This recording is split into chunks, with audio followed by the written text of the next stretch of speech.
మిమ్మల్ని సుఖంగా పెట్టాలని అన్ని విధాలు నేను ప్రయత్నం చేస్తున్నాను. ఎవరు చేశారంటే 24,000 కోట్ల రూపాయలు రుణ విముక్తి చేశారు.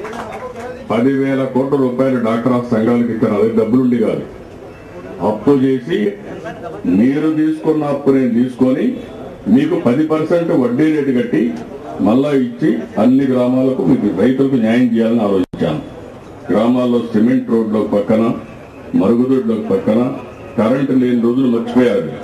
ఇప్పుడు ఏమనుకోకపోతే నంద్యాల రూరల్ కానీ కొరిసిపాటు ఆలోచించుకోవాలి. మీరు నాకు వచ్చిన సమస్య ఏంటంటే నాయకుడు కావాలి, ఎలక్షన్లో గెలవాలి, గెలిస్తేనే మీకు మళ్ళా పనులు చేయగలుగుతాను, లేకపోతే గెలవకపోతే పనులు చేయలేము. గెలవాలంటే లీడర్ కావాలి.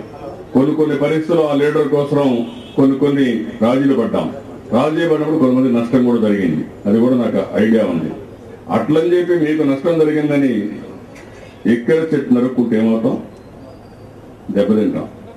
అలాంటి ఆలోచన ఈ 2 మండలాల్లో రావడానికి వీలు లేదు. నేను ఎందుకైనా రాత్రి మొగుళ్ళు పనిచేస్తున్నా? మీకు నా వల్ల లాభం పొందుతున్నారు అందరూ. పొందిన వాళ్ళు మళ్ళా ఓటేయాలి కదా. ఎవరి కోసం? నా కోసమా? నా కోసరం కాదు, మళ్ళా మీ భవిష్యత్తు కోసం.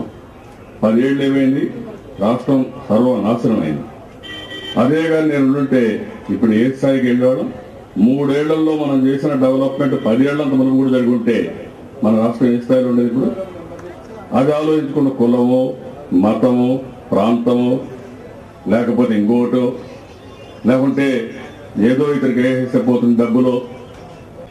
ఒకరోజు ఒక అవినీతి పరుడు కావాలంటే డబ్బులు సంపాదించి ఇస్తాడు, మళ్ళీ అవినీతి చేసుకుంటాడు. నేనేమో ఆలోచిస్తాను, నేను చేయాలని చేయలేనా? 1000 రూపాయలు ఇవ్వలేనా మీకు? 5,000 రూపాయలు ఇవ్వలేను ఓటుకి, ఎందుకు ఇవ్వాలని అడుగుతున్నా. అది ఎవరి డబ్బులు? అది మళ్ళీ ఎక్కడికి తేవాలి?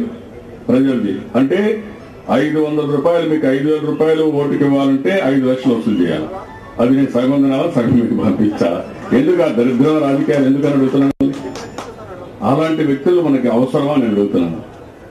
కాబట్టి మీరు కూడా, నేను మీ సమస్య పరిష్కారం చేస్తా, మీకు అండగా ఉంటా. కొన్ని గ్రామాలు నాకు కానీ వ్యతిరేకం ఉంటే నమస్కారం పెడతాను మీకు. నేను పని కూడా చేయదు.